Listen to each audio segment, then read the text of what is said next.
अस्सलाम वालेकुम नाज़रीन, मैं हूं डॉक्टर फिजा खान और मैं हूं पाकिस्तान और मैं हूं हिंदुस्तान। तारीख़ आलम इस बात की शाहिद है कि कौमें अपनी पहचान उस वक्त बनाती हैं जब उन पर कड़ा वक्त आता है। बिल्कुल सही। पाकिस्तान की तारीख में 6 सितंबर 1965 वो दिन है जो हमारे कौमी वजूद को नई रूह बख्शता है। युद्ध शुरू हुआ था 6 सितंबर 1965 को और युद्ध खत्म हुआ था 23 सितंबर 1965 को। इस हिसाब से फिजा खलीफा को 23 सितंबर को नई रूह मिलनी चाहिए।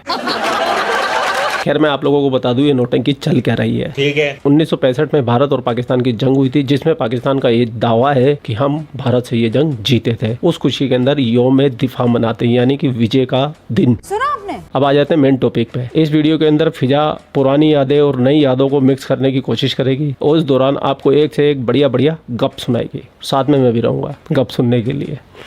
तो बिना देर के चलते फिजा के बाद। चलो भाई। ये वो दिन था जब भारत ने रात की तारीकी में हमारी सरहदों पर हमला किया। फिजा अपने दुश्मन से ये उम्मीद रखती है कि वो दिन के उजाले में आए, बेल बजा के आए, इनके दरवाजे पे दस्तक दे कि हाँ भाई मैं युद्ध करने आ रहा हूँ तुमसे, तुम तैयार रहना।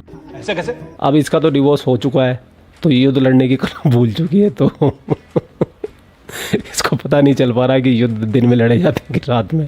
बड़ा हरामी हो बेटा। लाहौर को रौंदने का ख्वाब देखा और पाकिस्तान के वजूद को नुकसान पहुंचाने की नापाक साजिश की। हाँ ये साजिश तो भारत ने की थी, आई एम एग्री, और हम लाहौर तक घुस भी गए थे। लेकिन दुश्मन भूल गया था कि ये वो कौम है जिसके सिपाही जज्बा शहादत दिल में बसाए मैदान जंग में उतरते हैं। बड़ी अफवाज के जवानों ने चविंडा की मिट्टी पर अपनी जानों को निछावर करके दुनिया की सबसे बड़ी टैंकों की जंग को जीत के दिखाया। वर्ल्ड वॉर 1, वर्ल्ड वॉर 2 तो कुछ भी नहीं है इसके आगे। अल्लाह माफ करे। दुनिया की सबसे बड़ी टैंकों की जंग भारत और पाकिस्तान की हुई थी। कहाँ है एनसीईआरटी वाले? अपनी किताबों में पढ़ा हुई है।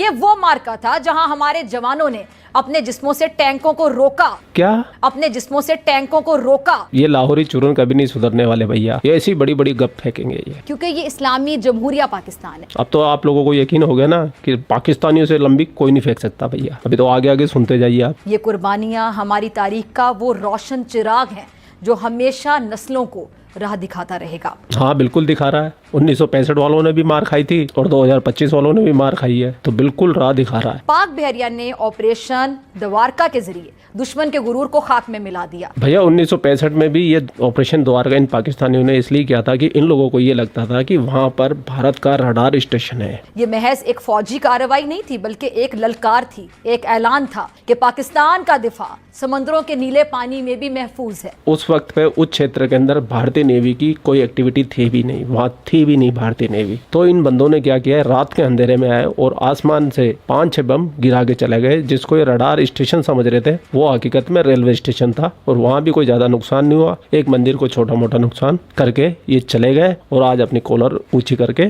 घूम रहे। ये अचीवमेंट है इन पाकिस्तानियों की। MM आलम ने एक ही परवाज में 5 भारतीय तैयारे गिरा कर एक ऐसा कारनामा सर अंजाम दिया जो फजाई जंग की तारीख में सुनहरी हरूफ से लिखा जा चुका है। वाह वाह, इतना बहादुर सिपाही हमारे हिंदुस्तान में पैदा हुआ था। आपको पता है ये भाई साहब कलकत्ता की पैदाइश है लेकिन बंटवारे के समय इनका परिवार वहां जाके बस गया और 1952 में इन्होंने पाकिस्तान की आर्मी ज्वाइन कर ली। और ये इनका दावा है कि इन्होंने भारत के 1 मिनट में 9 एयरक्राफ्ट मार गिराए और ये घटना किसी ने देखी नहीं, सुनी नहीं। ये मानी क्यों जा रही पता? क्योंकि MM आलम ने कहा जाके इनको कि मैं हिंदुस्तान के 9 जहाज गिरा के आ गया हूँ 1 मिनट में। फिर 4 कम बता रही है अभी। अच्छा जी आगे चलते हैं जी।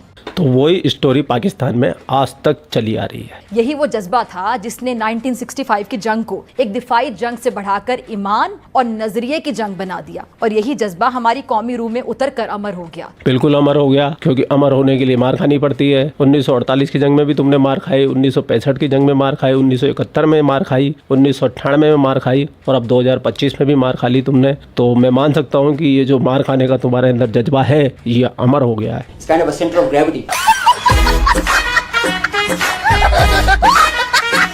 वक्त गुजरता गया मगर भारत की साजिशें खत्म ना हुई। फिर आता है जी 7 मई 2025।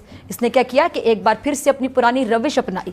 पहलगाम फॉल्स फ्लैग ऑपरेशन हुआ, पहले इसका ढोंग रचाया गया और फिर ऑपरेशन सिंदूर के नाम से पाकिस्तान पर हमला कर दिया। फिजा खलीफा फिर झूठ, बहुत सारे आतंकवादी तुम्हारे भाईजान थे, तुम्हारे मुल्क से आए थे, तुम्हारे वतन से आए थे, जज्बे वाले मुल्क से आए थे, कलमे वाले मुल्क से आए थे और हमारी आर्मी ने उनको नरक के दरवाजे तक पहुंचा दिया है। बाकी हम राज्य समेट लेंगे उनको। वाह भाई वाह। और पहलगाम जैसी बुज़दिल हरकत सिर्फ पाकिस्तानी कर सकते हैं। सकते हैं। एक बार फिर रात की तारीकी में, अंधेरे में हमारे बेगुनाह शहरियों और मुकद्दस मकामात को निशाना बनाया गया। आतंकवादियों के अड्डे थे वो। दुश्मन समझता था कि शायद पाकिस्तान खौफजदा हो जाएगा, लेकिन ये वही दुश्मन था जो 1965 का सबक शायद भूल बैठा था। 65 वो जिसको मार पड़ी हो वो याद रखेगा ना।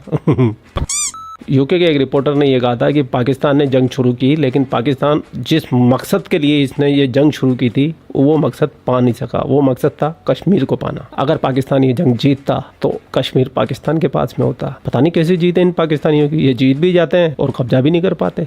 जिसने तब भी रात की तारीकी का सहारा लिया था और इस बार भी वही नापाक हरकत की। मैं भारतीय आर्मी से रिक्वेस्ट करना चाहूँगा, अगली बार जब भी जंग करो, तुम पाकिस्तान पे हमला करो तो फिजा को बता के करना, भैया ये हमेशा टेंशन में रहती है और रात की तारीकी में मत करना। फिजा रात का युद्ध लड़ना भूल गई है क्योंकि इसका हो गया डिवोर्स।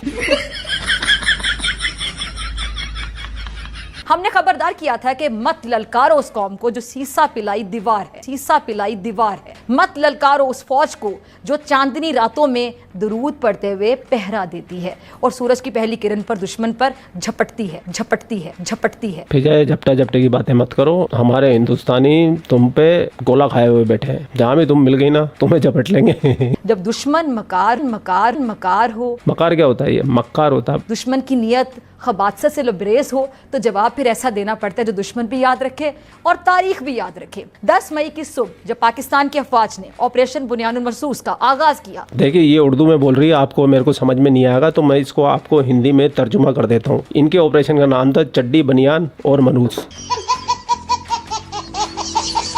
पाक फजाइया के तैयारों की गरज और पाक फौज की कारी जरबों ने दुश्मन को दिन में वो तारे दिखाए जो जिंदगी भर ना भूल सकेगा। पाक बहरिया ने समंदर में दुश्मन की पेशकदमी का रास्ता बंद कर दिया और पाक फौज ने सरहदों पर ऐसा वार किया कि भारतीय अफवाज का मोराल और राफेल दोनों जमीबोस हो गए। फिजा ये 4 दिन का ऑपरेशन था और 4 दिन के ऑपरेशन में पानी का तो कोई युद्ध ही नहीं हुआ। फिर कैसे रोक दिया तुमने? ऑपरेशन बुनियानुल मरसूस सिर्फ एक अस्करी ऑपरेशन नहीं बल्कि कौम की गैरत का परचम था। देख लो आप, इन बेगैरतों के पास में भी गैरत है। क्या कॉमेडी है। उधमपुर, पठानकोट, ब्रह्मोस स्टोरेज और इसके अलावा सूरतगढ़ जो एयरफील्ड और बहुत सी एयरफील्ड हमने देखी खाक में मिली। अरे फिजा इतने से नाम क्यों बोले? कम से कम 40 शहरों के नाम गिनाने चाहिए थे तुमको। तुम्हारी मीडिया तो पता नहीं क्या क्या रिपोर्ट कर रही थी। फिजा 3-4 ही नाम ले रही है और उसको भी कोई फोटो नहीं दिखाया है, कोई वीडियो प्रूफ नहीं दिखाया है, कोई सैटेलाइट इमेज नहीं दिखाई। फिजा ये तो नाइंसाफी है पाकिस्तानी अवाम के साथ में। उनको सेटिस्फेक्शन तो मिलना चाहिए ना। कम से कम कोई ऐसे प्रूफ तो दिखाओ तुम कि तुम क्या करके आए हो, तुम कितनी बड़ी कौम हो, कितनी महान कौम हो। अब इन पाकिस्तानियों के साथ प्रॉब्लम है, अगर इनके पास कुछ चीज हो तो दिखाए नहीं है। और इनके डिफेंस मिनिस्टर से पूछा जाए कि सबूत कहाँ है तो वो कहता है सोशल मीडिया पे जाके देख लो, मीम जाके देख लो।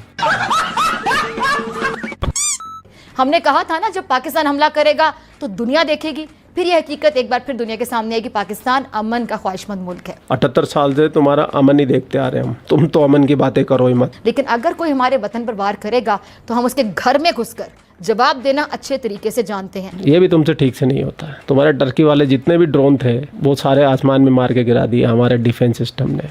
ये जंग सिर्फ गोला बारूद की जंग नहीं थी बल्कि नजरिए, ईमान और हुब्बुल वतनी की जंग थी।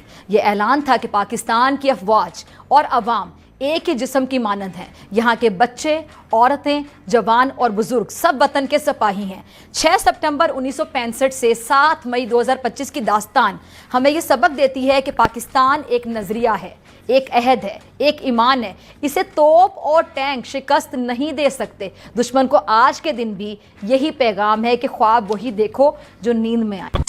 खैर आप लोगों ने पूरा वीडियो देख लिया। वीडियो देखने के बाद में आप लोगों को क्या राय है? कमेंट सेक्शन आपका, आप भी कमेंट करके अपनी राय रख सकते हैं। आप लोग अपना ख्याल रखें। आपका आपके लिए पाकिस्तान से रिलेटेड वीडियो लाता रहता है। जय हिंद, वंदे मातरम, जय श्री राम, जय श्री राम, जय श्री राम।